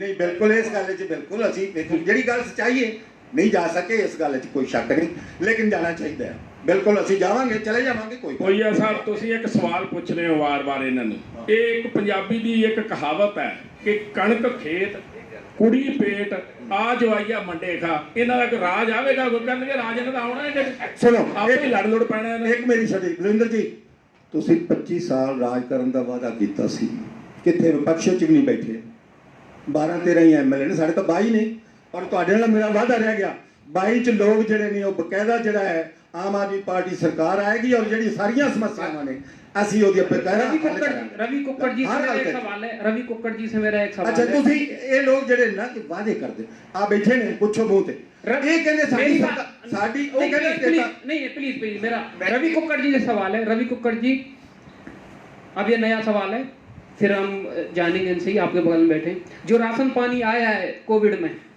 कह रहे हैं कि वो आधा भी नहीं बटा है, क्या सही है? आप ये किस आधार पे कह रहे हैं कि आधा भी नहीं बटा? फिर हम जवाब लेंगे। देखिए पीछे आपने प्रोटेस्ट भी देखे हैं, सभी हमारी पार्टी ने भी किया है और श्रोमणी अकाली दल ने भी साझे तौर पे हमने ये प्रोटेस्ट भी किया है। देखो 1,73,00,000 लोगों के लिए जो आया था राशन आया था, तब तक जब जानकारी ली गई थी 10% बटा था। पहले इनका लांछन अभी दाल नहीं आई इसलिए हमने अभी बांटा नहीं है। देखो ये तो आपको आप अभी पूछ लें, आपके सामने आ जाएगा। अभी तक पूरा बटा है कि नहीं बटा। मैं पहले वैसे एक जवाब देना चाहता था देवराज शर्मा जी की एक बात का, कहते भी हमको पता है ये गांव की समस्या है, ये किसान है देशी अपने आप को मानते हैं ना। देखो अभी आइडिया नहीं देख सकते तो 4 बजे खत्म करना है, कोई बात नहीं। अगर ये किसान ऐसे कब कैसे हो गए जो आइडिया नहीं दे सकते? कहते हमारे पास आइडिया लेकिन हम 2022 में जब गवर्नमेंट में आएंगे तब ठीक करेंगे। मैंने आपको जो सवाल किया है, चलो आपने नहीं बताया लेकिन कंबोज बता दिया मैंने। कंबोज साहब 10% कंबोज साहब कितना राशन आया, कितना बांटा है, एग्जैक्ट फिगर पूछूंगा, एग्जैक्ट फिगर बताइए। अकल मीडिया में आपने देखा है। देखिए मैं एक बात बताता हूँ रवि भाई, आप हम पर कोई और इल्ज़ाम लगा देते, सरकारें चलती हैं, अपोजिशन का काम होता है उस पर इल्ज़ाम लगाना। लेकिन इस बात पे मैं आपसे निजी तौर पे मेरे को बहुत महसूस हुआ कि आपने जलालाबाद पे ये बात कर दी कि अनाज नहीं बटा। 8,000 किट ऑल ओवर बात की है मैंने जी, ऑल ओवर की बात छोड़ो, हम जलालाबाद की बात कर रहे हैं। मैं जलालाबाद की बात कर रहा हूँ। अगर कोई अच्छा काम करे तो आप उसको सराहना चाहते। एक मिनट, जलालाबाद में क्या पूरा राशन बटा है? देखिए जलालाबाद में जो विधायक हैं आंवला जी, देखो उन्होंने पीछे क्योंकि पब्लिश काफी किया था उनको, उन्होंने अपने निजी तौर पे बांटा है जो, लेकिन जब रिपोर्ट ली गई थी तब उन्होंने बोला था अभी तक केंद्र की तरफ से आया राशन 20% बटा है। 20% कमो साहब एग्जैक्ट फिगर बताइए। मेरे जब पहली बार हमें राशन मिला था तो जलालाबाद को उन्होंने 6,000 किट गवर्नमेंट की तरफ से जो थी वो बोले कि 6,000 किट मिलेगी आपको। आंवला साहब ने थोड़ा सा उस बात पे डीसी साहब से इतराज किया, जैसे एक एमएलए अच्छा अपनी वकालत करता है अपने हलके की, उन्होंने वकालत की तो उनको खींच के 8,000 किट पे ले लिया पहले सेशन में जब हमने उन्होंने दी। तो आंवला साहब और हमने जब कैलकुलेशन की, मैं आपको कैलकुलेशन की बात बता रहा हूँ एग्जैक्ट, तो उसमें हमारा कुछ पड़ता ही नहीं था। 8,000 किट से इतने लोगों को जरूरत थी तो बनाई कुछ नहीं। तो सबसे पहले आंवला साहब ने सिलेक्ट किए सरपंच के, उन्होंने कहा कि गांव में से जैसे अपने लीडर, जैसे मेरे को बोला तेरे गांव में ये 8,000 से किट कोई नहीं जाएगी, कितनी किट तेरे गांव में बांटने के लिए? मैंने बोला 80 आदमी है, तो मेरे को बोला 80 की 80 किट अपनी जेब से आप लोग दो। 3 बार आज जाके अरानिया वाले गांव से चेक कर लो, 3 बार 80 लोगों को किट दी गई, एक बार भी वो गवर्नमेंट की किट नहीं दी गई। 2 बार हमने घर से दी, तीसरी बार हमारे गांव की पंचायत ने दी। और इसके अलावा ये काम आंवला साहब ने करवाया, मेरा नहीं था, वो उनका हुक्म था, ये आंवला साहब के हुक्म पे दी गई। ऐसे सभी गांव में करवाया। और अगली बात सुनो, 12 से 15 हजार किट उन्होंने अपनी जेब से बनवाई पहली बार में। उसके बाद पूरे शहर में कभी आज तक ये बताओ कि शहर में कभी जो आंवला साहब ने वो भी दिया। मेरा आपसे जरूरी सवाल है, अभी मुझे याद आ गया और बहुत जरूरी सवाल है। आपका भी नाम चर्चा में चल रहा है, आपको पता है किधर जा रहा हूँ मैं? Market committee. कब चेयरमैन बन रहे हैं आप, वो या कोई और बनेगा? देखिए ईमानदारी से जवाब दो, आप बनोगे या कोई और बनेगा? वो बाहरले हल्के तो लेउणगे। और कब बनेगा? देखिए मैं आपको गवर्नमेंट का टाइम खत्म हो रहा है, कब बनेगा? देखिए मैं आपको बात बता देता हूँ।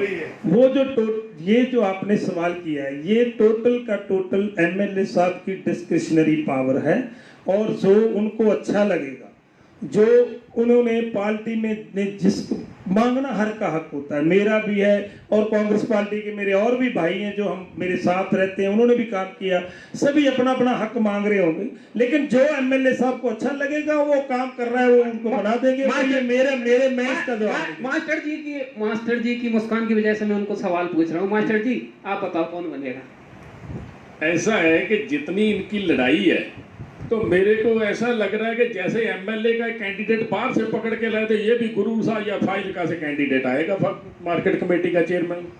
अब ये लास्ट का सिर्फ मैं एक सवाल पूछूंगा और ये बेसिक लास्ट का, उसके बाद में वाइंड अप हो जाएगा। 4 बज गए, आप सभी हमारे स्टूडियो में आए, ये पहला एपिसोड था और बहुत ही मेरे ख्याल से बहुत अच्छा गया है और सबने संयमित ढंग से डिबेट किए। मैं मलूजा साहब से लास्ट का सवाल शुरू करना चाहूँगा। मलूजा साहब, आने वाले टाइम में जब 2 इलेक्शन आ रहे हैं सूबे में, सिर्फ आधा मिनट में बताएंगे आपकी प्लानिंग क्या है कि आप किस तरह से इलेक्शन की तैयारी कर रहे हैं? अलग लड़ेंगे या जलालाबाद के अंदर जलालाबाद को लेके मुद्दे क्या होंगे आपके पास? आने वाला जो विधानसभा का इलेक्शन ही है, मैं ये मान के चल रहा हूँ कि अभी जो 1 साल सवा साल रह गया है, जो विधानसभा के इलेक्शन होंगे, उसमें हमारी आज की तारीख में हमारा गठबंधन है, मजबूत गठबंधन है। आगे जाके कोई ऐसी कोई नई बात हो तो मैं कुछ कह नहीं सकता, लेकिन आज हम एक दूसरे के साथ कंधे से कंधा मिला के खड़े हैं और पूरा इलेक्शन पूरा मजबूती से लड़ेंगे, जैसे भी हमारी मास्टर जी को माइक दे दीजिए। मास्टर जी, खैर ये डिसीजन तो ऊपर से होगा कि मिलके लड़ेंगे या अलग अलग लड़ेंगे, लेकिन जलालाबाद को लेके अगर मान लीजिए गठबंधन टूट जाता है, तब भी क्या बादल साहब ही आएंगे और आपके मुद्दे क्या होंगे? ऐसा है कि ये जो सवाल है ना, पहली बात तो ये सवाल हमारे लेवल का ही नहीं है। ये सवाल आप या सरदार सुखबीर सिंह बादल से कर सकते हैं या आप अमित शाह साहब और या मोदी साहब से कर सकते हैं, हमारे लेवल का ये सवाल नहीं है। लेकिन हमारी हाई कमांड का जो आदेश आएगा उस पर जरूर फूल चढ़ाएंगे। मुद्दे क्या होंगे आपके इस इलेक्शन में? देखो, हर एक पार्टी अपना चोन मैनिफेस्टो बनाती है और जो चोन मैनिफेस्टो सीनियर लीडर बना के देंगे उस पर पहरा देंगे और काम करेंगे। देवराज शर्मा जी। जी सर। कैंडिडेट क्या बाहर से आएगा एरोप्लेन में बैठ के, क्या इधर से ही देंगे? ये तो कैंडिडेट और इश्यू क्या होंगे आपके? नहीं, ये पार्टी का फैसला होगा जी, जो भी कैंडिडेट देख के ही ਉਹਦੇ ਮੁਤਾਬਕ ਦਾ ही आदमी आएगा जी, जो भी कैंडिडेट साढ़े। नहीं तो यहाँ पर जो है इश्यू आप उठाएं और आके कोई चुनाव दूसरा लड़ जाए, तो आपको जानकारी ज्यादा है तो आपको लड़ना चाहिए ना। वो तो ठीक है, शायद हो सकता है जो पार्टी फैसला करेगी जी ਉਹਦੇ मुताबिक ही चल। राजपक्ष कंबोज जी, एक बात बताइए कि ये 1-1.5 साल रहा है और अब कुछ ही महीनों में चुनावी वर्ष शुरू हो जाएगा। चुनावी वर्ष में ग्रांटों की बौछार होती है, बौछार होगी? मैं तो एक बात आपको बता दूं, मैंने बहुत बार काम किया है, बहुत देर से काम करता आ रहा हूँ, इलेक्शन के लिए भी पार्टी के लिए भी। लेकिन ये रविंदर सिंह आंवला जी हैं जो हमारे एमएलए, ये इन्होंने 1 महीना पहले बधाई वगैरह का चक्कर में रहे हैं, बधाइयाँ आती रही, मिलते रहे लोगों को। तो मैं तो ये सोच रहा हूँ उसके बाद जो 8-9 महीने उनके चल रहे हैं, इलेक्शन ईयर ही चल रहा है उनका, तो पूरे इलेक्शन तक उनका इलेक्शन ईयर ही चलेगा, कोई प्रॉब्लम नहीं है। और एक बात मैं बता दूं आपको, ये आप सवाल कर रहे थे कि गठबंधन टूट गया तो फिर भी सुखबीर बादल आएगा क्या?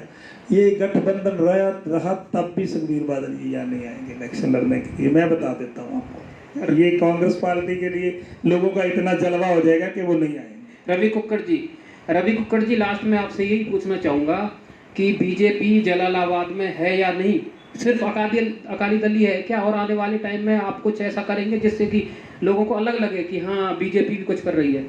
ऐसी कोई बात नहीं है जी। भारतीय जनता पार्टी केंद्रीय पार्टी है, वो यहाँ पे भी पूरी तरह मजबूत है। हमारे सभी कार्यकर्ता पूरी निष्ठा और पराक्रम से भारतीय जनता पार्टी को मजबूत बनाने के लिए लगे हुए हैं। मैं एक राजबख्शी को एक जवाब देना चाहता था, इन्होंने सुखबीर बादल कह दिया, ये पिछली बार खुद कैंडिडेट थे, ये खुद टिकट ले नहीं पाए, अब ये क्या सुखबीर की टिकट भी यही बांटेंगे क्या? मैं तो ये कहना चाहता हूँ, राजबख्शी ने बोला है भाई सुखबीर जी नहीं आएंगे, क्या सुखबीर जी क्या अकाली दल वाली इनको अधिकार दे रखा है भी आपने अकाली दल की टिकट जलालाबाद की डिक्लेयर करनी है? अपोजिशन का ध्यान ज्यादा रखना पड़ता है अपने से, अपनों का ध्यान नहीं रखते। बहुत बहुत शुक्रिया, आप सब यहाँ पर आए और आपने बहुत ही इंटरेस्टिंग डिबेट की। 3 से 4 बजे का ये 1 घंटे का सेशन बहुत अच्छा रहा है और बहुत अच्छी डिबेट हुई है। हमारे साथ डॉक्टर साहब मौजूद है, हम लास्ट कमेंट उनका चाहेंगे और हमें उम्मीद है कि आने वाले टाइम में और भी अच्छी कुछ डिबेट होंगी, आप भी आएंगे, कुछ लोग नए भी आएंगे, ये कंटिन्यू रहना चाहिए। डॉक्टर साहब अपने विचार रखिए, बिना नॉन पॉलिटिकली विचार रखिए। जो आज कुबेर केसरी लाइव ਦੇ ਵਿੱਚ ਸਾਰੀਆਂ ਪਾਰਟੀਆਂ ਦੀ ਤਰਫੋਂ ਸਵਾਲ ਜਵਾਬ ਕੀਤੇ ਗਏ, ਬਹੁਤ ਅੱਛਾ ਲੱਗਿਆ ਔਰ ਇਹਦੇ ਨਾਲ ਲੋਕਾਂ ਨੂੰ ਵੀ ਇੱਕ ਮੌਕਾ ਮਿਲਿਆ ਸੁਣਨ ਦਾ, ਹਰ ਪਾਰਟੀ ਦੇ ਵਿਚਾਰ, ਉਹਨਾਂ ਦੇ ਕੰਮ ਕਰਨ ਦਾ ਤਰੀਕਾ। ਔਰ ਕੁਬੇਰ ਕੇਸਰੀ ਪੇਜ ਨੂੰ ਦੇਖ ਰਹੇ ਲੋਕਾਂ ਨੂੰ ਵੀ ਮੈਂ ਇਹ ਰਿਕੁਐਸਟ ਕਰਾਂਗਾ, ਅਗਰ ਤੁਹਾਡੇ ਵੀ ਕੋਈ ਸਵਾਲ ਹੋਣ, ਸ਼ਹਿਰ ਜਲਾਲਾਬਾਦ ਪ੍ਰਤੀ ਕੋਈ ਮੁੱਦਾ ਹੋਵੇ ਤੇ ਉਹ ਸਾਡੇ ਪੇਜ ਦੇ ਉੱਤੇ ਸਾਨੂੰ ਤੁਸੀਂ ਉਹ ਸਵਾਲ ਭੇਜੋ ਤਾਂ ਕਿ ਅਸੀਂ ਅਗਲੀ ਜਿਹੜੀ ਡਿਬੇਟ ਉਹਦੇ ਵਿੱਚ ਉਹ ਸਾਰੇ ਲੀਡਰ ਸਾਹਿਬਾਨ ਨੂੰ ਅਸੀਂ ਉਹ ਸਵਾਲ ਦਾ ਤੁਹਾਨੂੰ ਜਵਾਬ ਦਿਵਾ ਸਕੀਏ। बहुत मेहरबानी, थैंक यू। मुझे इशारा मिल रहा था थोड़ा सा, हमारे एडिटर साहब इशारों में समझा रहे थे कि डिबेट बहुत अच्छी हुई है और मुझे ये कहते हुए खुशी हो रही है कि हम अगली डिबेट शायद फाजिल के मुद्दे को उठाते हुए फाजिल का मांगे जवाब करें। अभी इस पर विचार चल रहा है, आखिरी डिसीजन हम जल्दी लेंगे, लेकिन इस डिबेट को लेकर मैं ये कहूँगा कि इस तरह का कार्यक्रम फाजिलका में भी होनी चाहिए। Over to Shri Sanjeev Domra ji.